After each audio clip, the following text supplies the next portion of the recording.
见是场震撼。从此后，我心里被你填满。狂风中，暴雨里，心心相依。迎着风，迎着雨，笑容灿烂。奔向你，让我们策马奔腾；奔向你，让我们踏遍红尘。奔向你，让我们紧紧相随；奔向你，让我们挥洒青春。这场爱强烈到天崩地裂，这场爱简直是轰轰烈烈。不管他人世间几人能见，我和你共始终，此情不灭。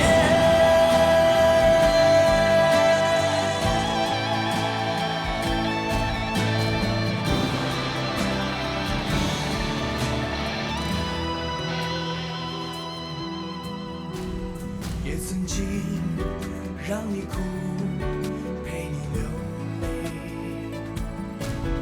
转眼间你用爱把我包围。为了你，我可以放弃一切；为了你，走天涯，始终不悔。爱强烈到天崩地裂，这场爱简直是轰轰烈烈。不管他人世间几人能见，我和你共始终，此情不灭。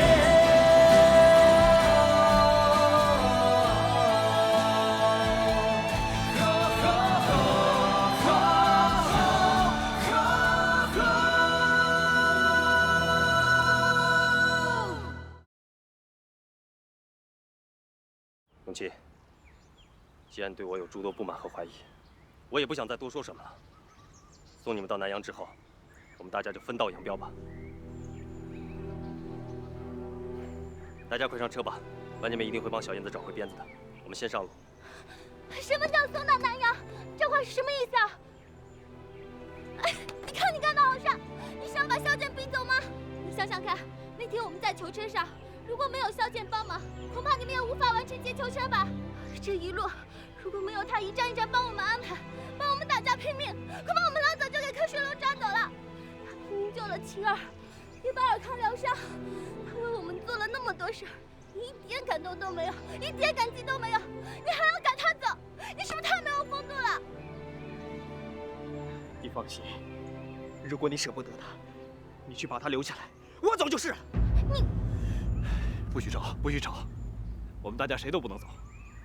我们十全十美家族已经少了3个人，剩下的人再也不能再分手了。我们要红尘作伴，活得潇潇洒洒。我们自己的誓言，自己的歌，你们都忘了吗？尔康说的对，你们2个到底怎么回事？怎么可以好好的拆散我们大家庭呢？我们这样风雨同舟，共过这么多的患难，每一个人都是家庭里的一员，许聚不许散，怎么可以轻易的说分手呢？我们连斑点丢了都舍不得，永琪、萧剑和我们是多么深刻的关系，怎么可以一任性去说分手呢？看样子，你们男人比我们女人还小气，心胸豁达一点不好吗？你的意思是说我小气，说我不够豁达是吗？就算看到什么不该看到的事，我也要装聋作哑，是不是？你什么话？什么叫做不该看到？光明正大的很，我没有做过一点偷偷摸摸的事。要是看不惯的话，你尽管走好了。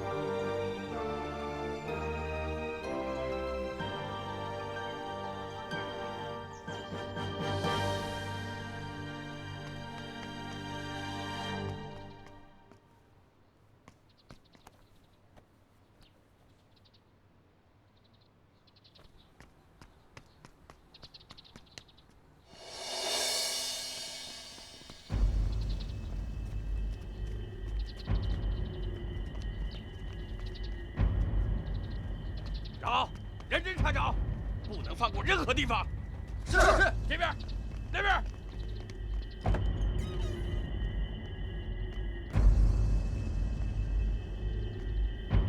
给我仔细查找。是。大人，找到全药方。哦，药方。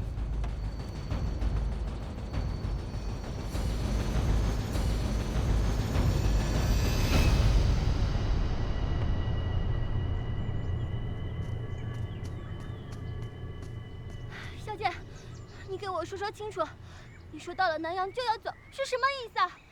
你不要我们了吗？你不管我们了吗？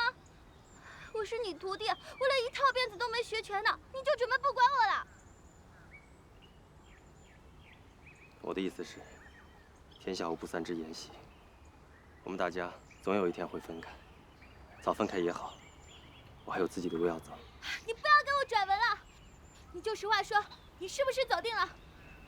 除非有特殊的原因。如果我拼命留你呢？我拼命留你呢？你们大家呢？要不要也拼命留他？小燕子，你让我真为难，真感动。我萧剑浪迹天涯，四海为家，不愿意自己被任何情感羁绊住。但是。 自从认识了你们大家，亲情、友情，就把我绑得牢牢的。和你们大家说再见，我也有许许多多的不舍得。可是，萧剑，不要可是了，落地为兄弟，何必骨肉亲？让我们这一群没根没蒂没家的人，成为真正的兄弟姐妹吧。况且你心里不是已经有了晴儿吗？难道你要把晴儿从我们身边带走吗？ 晴儿是我从法场带来的，我当然也要带她走。永琪，你怎么说？我带走晴儿，也需要你同意吗？亮出你的底牌来。如果你是朋友，我会用生命来迎接你；如果你是敌人，不要用兄弟的面具，不要再欺骗我们的感情。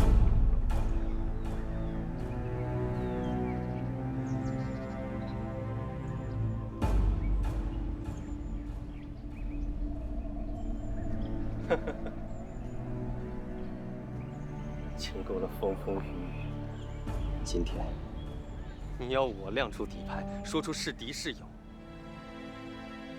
如果你的良知没办法让人体会到我是敌是友，你们这些朋友我都白交了。既然已经被怀疑了，早散也是散，晚散也是散。各位珍重，萧剑去了。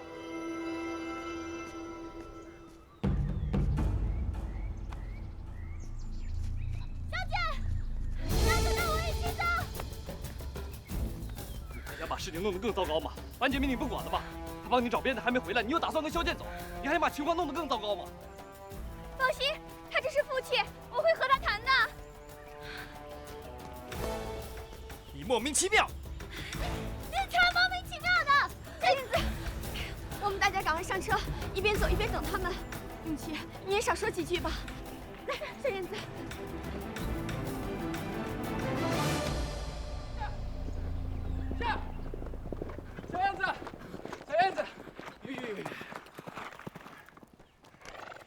你燕子这边回来了，谢谢你搬救。可是已经没有师傅能教我武功了。What？ 你们还在吵？还没有休兵啊？刚刚李大人已经到四合院去搜查我们了，而且砸坏了白员外那么多伞，我们来不及给白员外一个交代就跑掉了。你们还有心情吵架？这2天我们真是过得精彩啊！抓羊、挤羊奶、卖油伞、打架逃命。 现在不要命，还停在路边吵架，我真服了你们！还不是那个公子哥！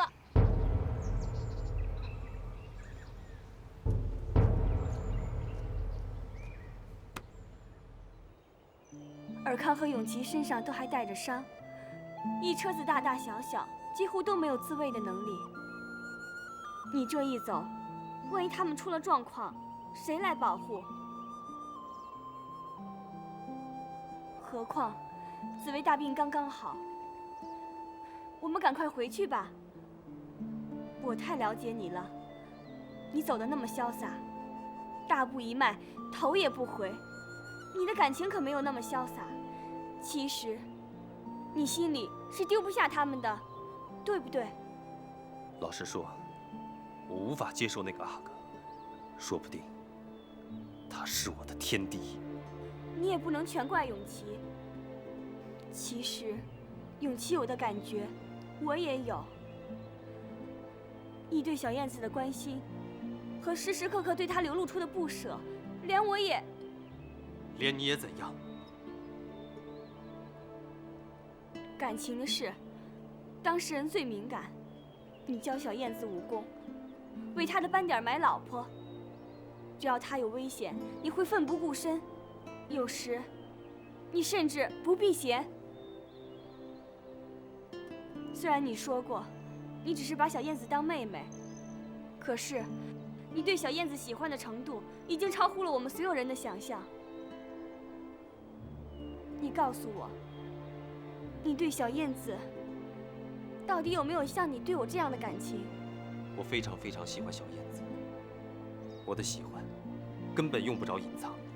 我喜欢的坦坦荡荡，不夹杂一丝一毫的男女之情。永琪那样想我，是以小人之心夺君子之腹。我的那种感情，早就给了我的萧夫人，给得干干净净，没有任何剩余的部分可以留给别人。连你也这样想，还算是萧夫人吗？什么萧夫人？你再乱说，我就不理你了。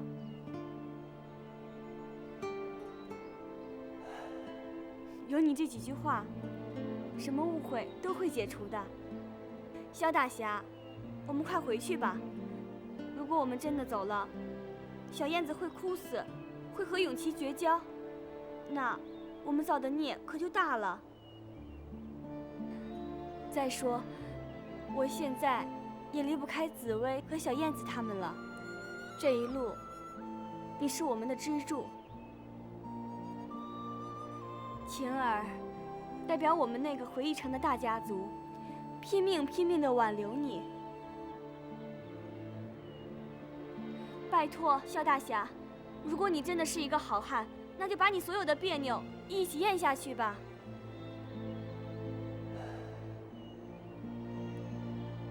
你最舍不得的人，也是我最珍惜的人，我只好忍辱负重。走吧。什么？紫薇瞎了？永琪、尔康他们受伤了？大家跟着小燕子在街头卖头油伞，怎么会弄得那么惨呢？你们既然发现了，为什么不让太医给他们治疗呢？还让他们带伤逃走？李大人，你亲眼看见的吗？回皇上，回娘娘，卑职亲眼看见福大人手臂上缠着厚厚的绷带，也亲眼看到五阿哥手腕上缠着绷带，还在那儿推车，和班画师、还珠格格一起沿街叫卖。卑职曾经一再告诉五阿哥和格格，皇上心怀仁厚，不会要他们脑袋的，可是他们仍然顽强抵抗。卑职生怕一个闪失会让他们伤上加伤，不敢穷追猛打。等他们逃走之后，再细细打听，才知道这些日子他们躲藏在洛阳，遍访洛阳名医，因为紫薇格格瞎了，秦格格不但溺过水，也和福大爷、五阿哥一样受了刀伤。至于金锁姑娘，听说也掉落悬崖，已经香消玉殒了。朕不是老早告诉过你们，要暗访？暗访？暗访是什么意思？你们听不懂吗？发现了踪迹，为什么还要追他们？为什么不派人快马加鞭前来告诉朕呢？现在他们人在哪儿？你们有没有人跟着他们？臣惭愧，又把他们给跟丢了。臣已经派人四面八方追查了。这些日子，他们伤的伤，瞎的瞎，口袋又没钱，想必不会走得太远的。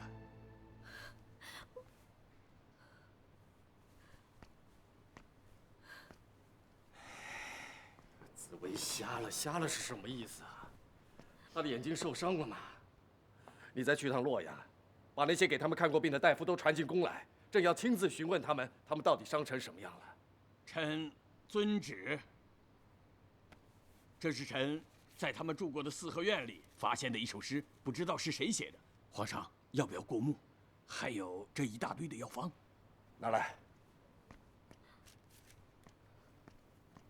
这是尔康的字啊。千锤万凿出深山，烈火焚烧若等闲。粉身碎骨浑不怕，要留清白在人间。什么千锤万凿、烈火焚烧、粉身碎骨？尔康用了这么强烈的字眼，他们瞎的瞎，死的死，伤的伤，你们到底做了些什么？怎么会把他们逼到这个地步呢？还有这么多的处方，他们受了多少伤？皇上，臣绝对没有对他们用过武啊！不知道为什么，他们会伤得如此惨重。还珠格格和臣短兵相接，他口口声声称皇上要对他们杀无赦。不知道皇上派了几路人马在追他们，会不会是其他的追兵下了杀手啊？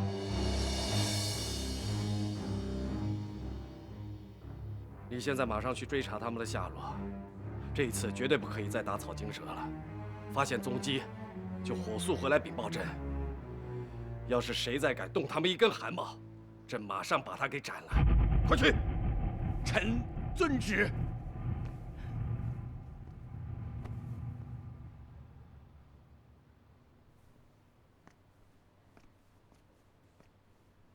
皇上，紫薇眼睛瞎了，尔康大概也已经心碎了。他们真的很惨很惨呢。我阿哥带着伤，还要跑江湖沿街叫卖，连暴露身份都顾不得了。他们真的走投无路了。皇上，您再不救他们，这辈子再想见面可就难了。怎么救他们？现在他们在什么地方，朕都还不知道呢。你还不传符纶吗？他们是父子，父子连心呢。这次追查行动，不要再交给黎大人和秦大人了，交给符纶吧。只有他，才能顾及他们的安全，才舍不得痛下杀手。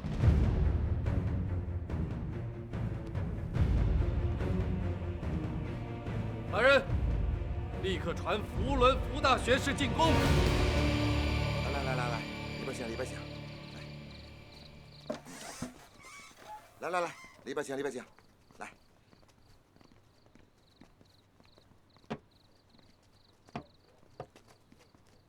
进来吧。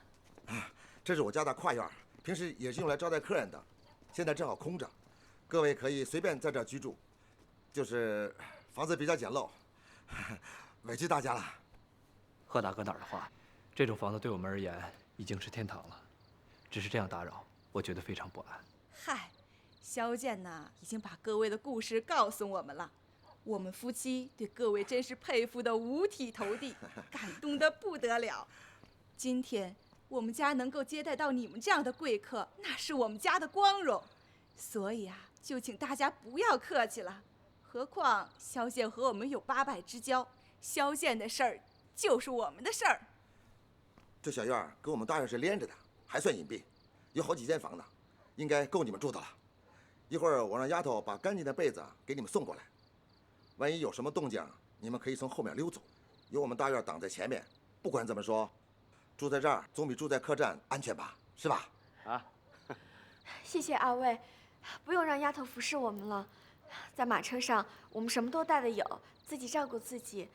你们越是忙，我们越是不安。如果你们让我们安心的话，就不要让丫头来服侍我们了。哎呦，这就是轰动一时的民间格格了。我真有幸能认识你们大家，还有秦格格。萧剑在外面流浪这么多年，也该有个家啦。萧剑怎么什么都跟你说了呀？哎呀，这可是好事儿啊！萧剑如果能在我们家完成终身大事儿，那可是我们贺家的光荣啊！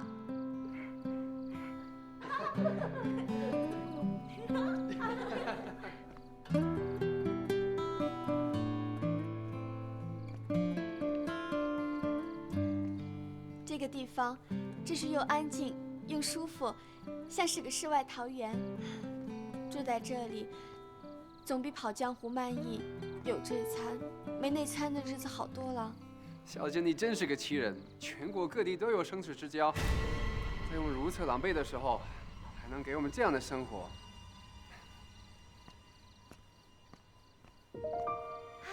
知心如班之谜，也觉得萧剑比我强。除了那个回忆场，我还有什么价值？连起杨乃都不如萧剑，怪不得小燕子那么崇拜他。今天，我要教你如何近身肉搏。我们现在经常会遇到追兵，你上次被俘虏，居然没有利用自己的鞭子。来，我们来过招。今天是要教我更高深的功夫是吗？近身肉搏，哇，听起来好像很刺激的样子。不过师傅，现在要俘虏我，可没那么容易了。别吹牛了，准备好了吗？我来了。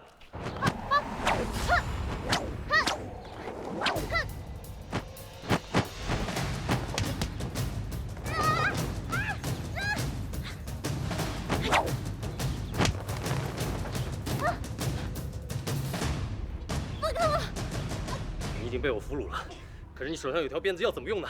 你可以用鞭子攻击我的腿，用鞭子把打我的头。来吧，拿出你所有功夫，拜托我。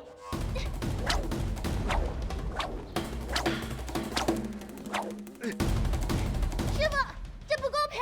你这样扛着我，我根本就使不上力。我就是要训练你，被扛着也好，被背着也好，被抱着也好，都要使出力来。如果打不到我的腿，就用鞭子勒我的脖子，使出盘蛇功来。啊？还有什么盘蛇功？那我盘到你脖子怎么办？试试看啊！别说断气了，盘到我脖子，算你赢。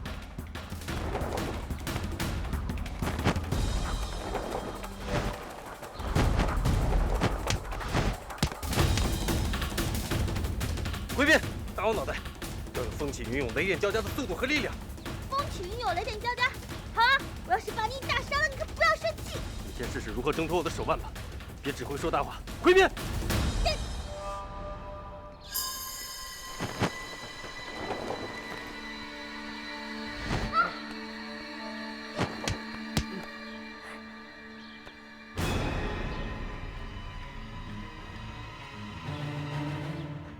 你们看到了吗？是不是这个萧某人居心不良？他已经3番2次这样跟小燕子独臂前的亲密接触。你们每个人还说我没有风度，不够大度。这件事情该如何解释呢？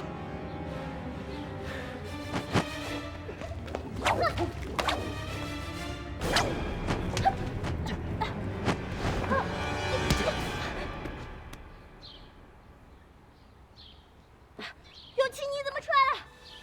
我在练功夫，你快闪开一点！我们在近身肉搏，你看我被俘虏了，你看我怎么挣脱他！风起云涌，雷电交加，还有盘蛇功。什么叫近身肉搏？什么叫被俘虏？有这样教功夫的吗？萧剑，你还不把小燕子放开？功夫还没学完，怎么能放开呢？上次小燕子被俘虏，那个黑衣人把她放开了吗？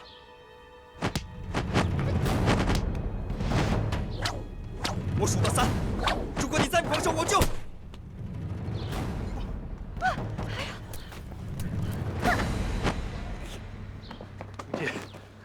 永琪，永琪，糟糕，划破皮了。你们2个是怎么回事？小燕子、萧剑，你们都过来。有什么误会，大家打开天窗说亮话，一次解决。我打到永琪了。永琪，我打到你了。你怎么那么傻？你追着我做什么呀？我不是让你走开吗？你明知道好危险，你跑过来做什么？你知道什么是危险吗？这条鞭子是危险，那个萧剑是危险。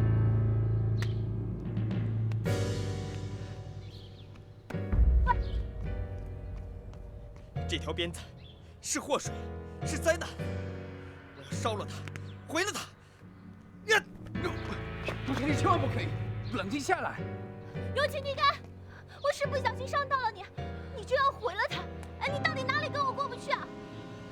伤到你，我对不起嘛。可是我全心在练功夫啊，你自己冲到我鞭子底下来的，我又不是故意的。快把鞭子还给我！永琪，你要是对我不满，就冲我来，别伤了小燕子的心。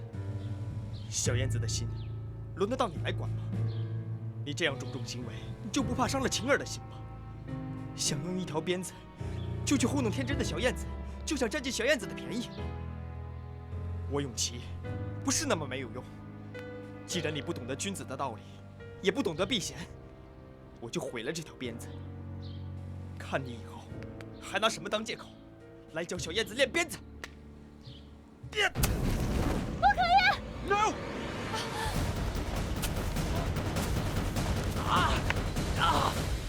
烫死我了！没事。水，快拿水来！班杰明，哪你这么笨的人呀？怎么能用手伸进火堆呢？找个棍子什么的都行啊。丢了还不及得哪会在家找棍子？我，别！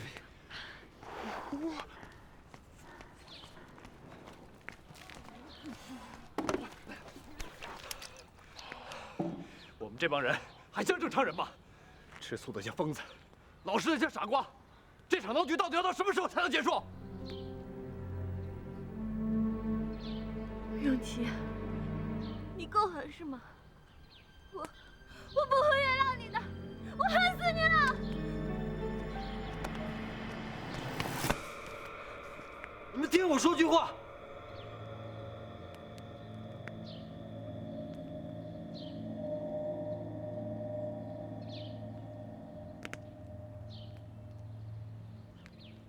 永琪，你别再发疯了。小燕子，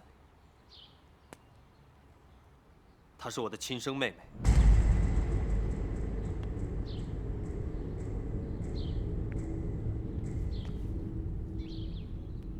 我实在太害怕她被俘虏，才教她逃生办法的。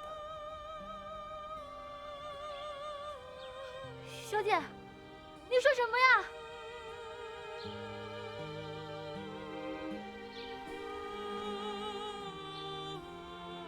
小燕子，你是我同父同母的妹妹。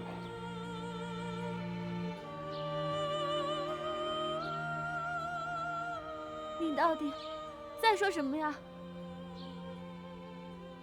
19年来，我这个哥哥从来没有照顾过你，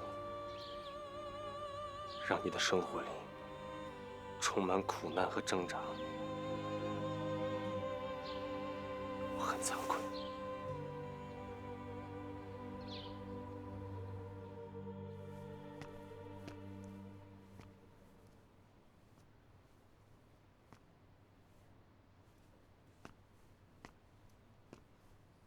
小姐，我们都在等着那个大震撼，你快说吧。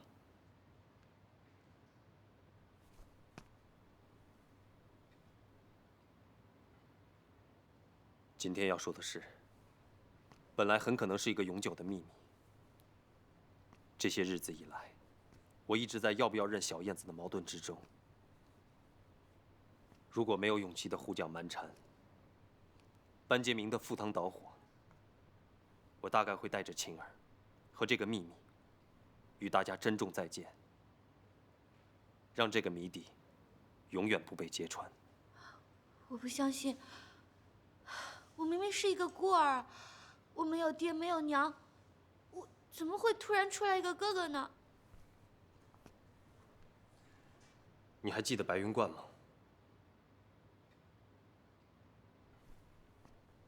白云观，那是什么呀？你小时候有没有被一个尼姑庵收养？是，我是被尼姑庵收养过。那个就是白云观吗？收养你的尼姑叫什么名字还记得吗？晋惠师太。对，就是晋惠师太。没错了，你就是我的亲生妹妹。记住，以后不要再说我们没有姓。我们姓萧，你的名字叫做萧云，我的名字叫做萧峰，就是风起云涌里面的2个字。可是你不是叫萧剑吗？我的萧剑和你的小燕子一样，都不是真的。记得第一次在秀水城和你相见，我就告诉过你，你姓萧，我姓萧，我们大概是本家。我明白了，原来当时在秀水城，你是有意来接近我们。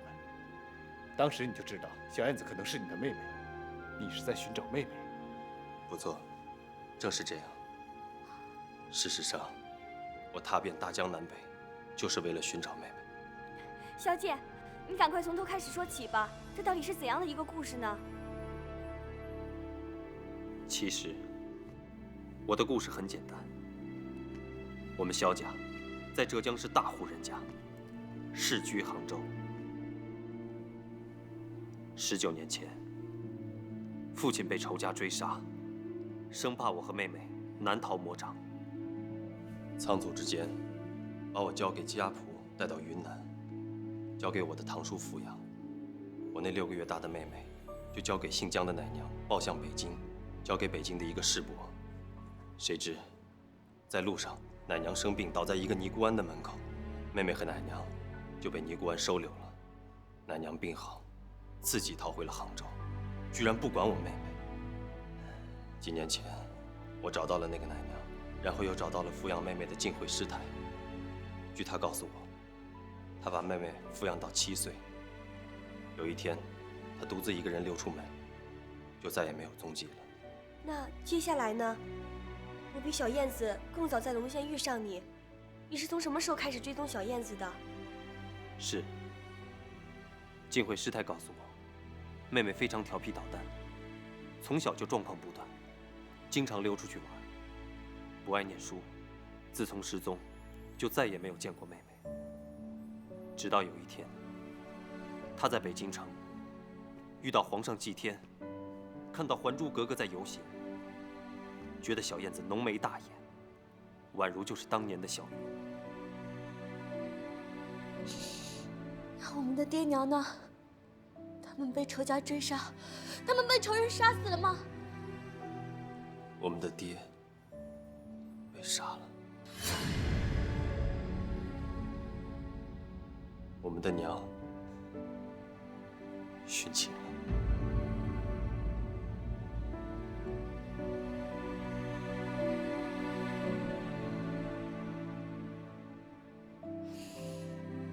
是什么深仇大恨，要杀了我们的爹，逼死我们的娘？这太可恶了！找到我们的仇人了吗？你替我们的爹娘报仇了吗？我们的仇人是谁？叫什么名字？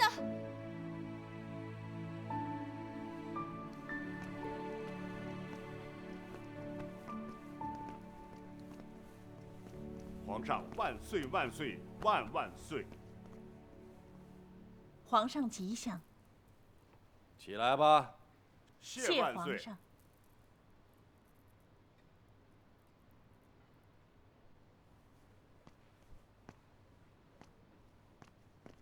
老佛爷，皇帝，是不是又有永琪和晴儿的消息了？老佛爷，既然皇后也在慈宁宫，那朕就省事多了。朕今天有个很重要的问题，想要请教老佛爷和皇后，希望你们能够诚实的答复朕。是，臣妾一定知无不言，言无不尽。这么多年的母子关系，还有什么事情我会隐瞒皇帝呢？那倒是，朕从来不曾怀疑老佛爷会对朕有些许的隐瞒，但就是不知道老佛爷身边是不是有人阳奉阴违，破坏了老佛爷的慈悲心，扰乱了老佛爷的判断力，甚至想要一手遮天，铲除异己。皇帝说这些是什么意思？怎么我听得一头雾水？是不是我身边有人出了什么差错？小路子，把人带上来。查。来人。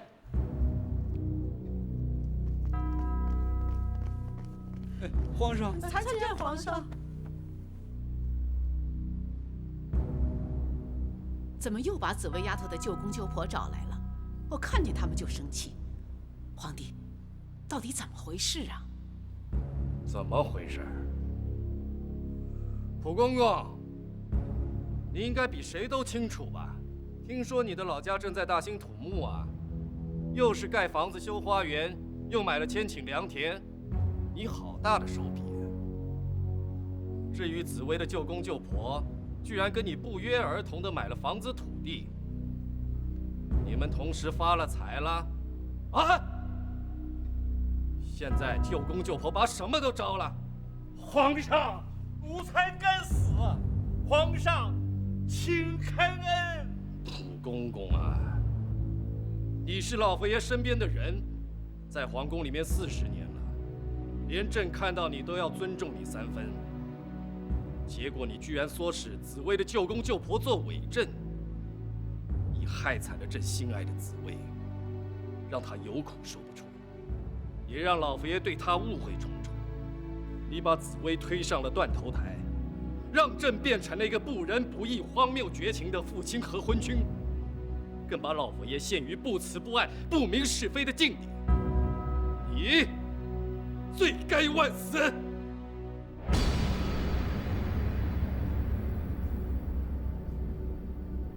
伪证？你们上次说的全是假的？你们几个在老佛爷面前再说一遍，是谁指使你们做了伪证？是谁让你们陷害紫薇的？是蒲公公，他到了山东，先找了李婆婆，之后又找到我们夫妻俩，给了我们很多钱，要我们照他的话，对老佛爷和皇上交代。小民一生也没看到这么多银子，一时糊涂就听命蒲公公的指示。蒲公公还说，要是我们不听，我们全家都有生命危险，我们害怕呀，皇上，皇上饶命，皇上饶命啊！饶命啊！皇上，他是壬戌年8月2号出生的，杀手，我说谎了，皇上饶命啊！我都做了什么呀？冤枉了紫薇，逼走了尔康，逼走了永琪。听说他们下得下，伤得伤。这些孩子，他们现在流落在何方啊？仇人是谁？叫什么名字？我在大理被一位高僧收为徒弟，他除了教我武功，还教我如何化解心中的仇恨。师父说，人间最大的美德是饶恕。我学成以后，找妹妹是第一要件。至于那个仇人，一直不是我生命里的主题。那你现在已经找到我了，我们可以联手为我们父母报仇了。我一直觉得，寻找你是一件远比报仇更重要的事。找到了你，我最在意的还是你。你是不是快乐？是不是幸福？这是我最关心的事。你从小没有家，没有父母，没有享受到一点亲情，我很想弥补。所以，我要带你去大理，那儿山明水秀，真的是一个很美丽、很美丽的地方。我希望你可以在以后的人生过一段没有风浪的日子。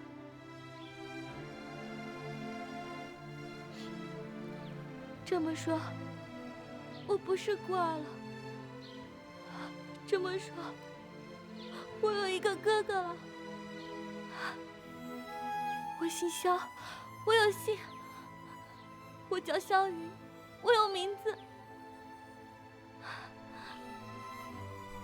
好奇怪啊！我做了那么多年的孤儿，我居然有一个哥哥。小姐，你确定我真的是你妹妹吗？你武功那么好，我却那么烂。你会做事，我碰到事我就完蛋，怎么会那么不孝呢？你确定我真的是你的妹妹？如果你真的被晋惠师太收养过，那就没有错。那么说，你真的是我哥哥？我想，我确实是。我有一个哥哥，我有一个哥哥，我有一个哥哥，我有一个哥哥，我有一个哥哥！紫薇，你听见了吗？我有一个哥哥了，我有一个哥哥了！我哥哥好了不起，他又会武功又会做事。我有一个哥哥了，我有哥哥了，我有哥哥了！我哥哥居然是小姐，小姐居然是我哥哥！天哪，怎么会有这样好的事情？晴儿，那这么说你就是我嫂嫂了？什么嫂嫂？小燕子，你不要乱说话。小姐，我终于知道老天为什么会让我糊里糊涂的进了皇宫，因为我要帮你找到晴儿。是，你好厉害！你不但帮我找到了晴儿，帮紫薇找到了尔康，还帮自己找到了勇气，帮我们大家找到了西洋朋友班杰明，真是海内存知己，天涯若比邻。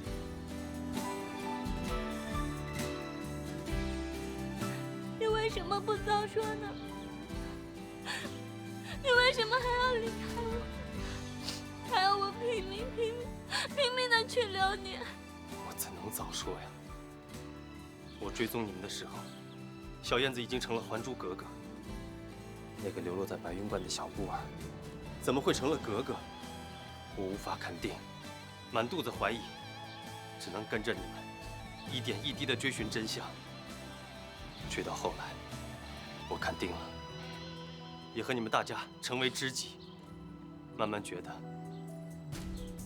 大家都是兄弟姐妹，认与不认都不重要。只是爱护小燕子，却是不由自主的事。但是，我被永琪气坏了，他乱吃肥醋。你说，你为什么不说呢？不过，我有一句话还是说对了，你有底牌，只是这张底牌太出乎我的意料。现在我全都明白了，原来萧剑和小燕子有很多相像的地方。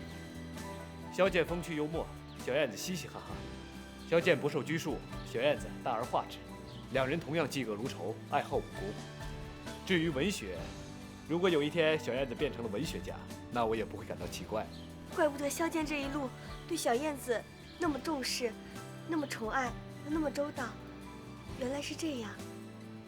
小燕子，你有这样的哥哥，你真幸福。你怎么这么沉得住气？这么久了，居然咬死这个秘密。如果不是今天这场莫名其妙的烧鞭子，你还预备要藏多久啊？藏一辈子。为什么？落地为兄弟，何必骨肉亲？只要小燕子幸福，我就没有遗憾了。说的也是。小剑，太多的误会，请看在情非得已的份上，多多包涵。我还是要告诉你，如果有一天你对不起小燕子，我会把她带走。萧剑，你现在说的这两句是我班级们的专利了，你最好换换台词。永琪，如果对小燕子不好，我第一个带小燕子走，不是你这个哥哥。好，我知道了，你们两面夹攻，我一定会牢牢拴紧小燕子，不让你们任何一个人把小燕子带走。你害斑鸠受伤了，还害我鞭子差点没命，我才不要理你呢，谁让你拴紧了？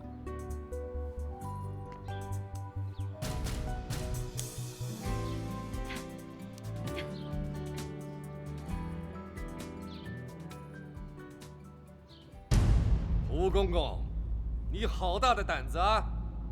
如果朕没有再派人去找出紫薇的舅公舅婆，那紫薇岂不是要蒙冤一辈子了？是谁在你背后撑的腰？朕大概心里也有谱了。皇后，朕问你，自从永琪和小燕子出走之后，你有没有派人去追杀他们？有没有对他们痛下杀手？还假传圣旨，说朕要杀无赦。皇上，是谁又跟您打小报告，冤枉臣妾？臣妾每天在深宫之中，大门不出，二门不迈，就算要派人手，也派不出啊，这是绝对没有的事。不信，你问容嬷嬷。皇上圣明，娘娘在宫里，因为是东宫之首，难免树敌，只怕有人造谣生事，皇上千万不要中计啊！娘娘和老佛爷虔诚礼佛，每天心香一束，在佛堂里念经。我们只到慈宁宫给老佛爷请安，从来连门都不出，觉得没有派人出宫的事。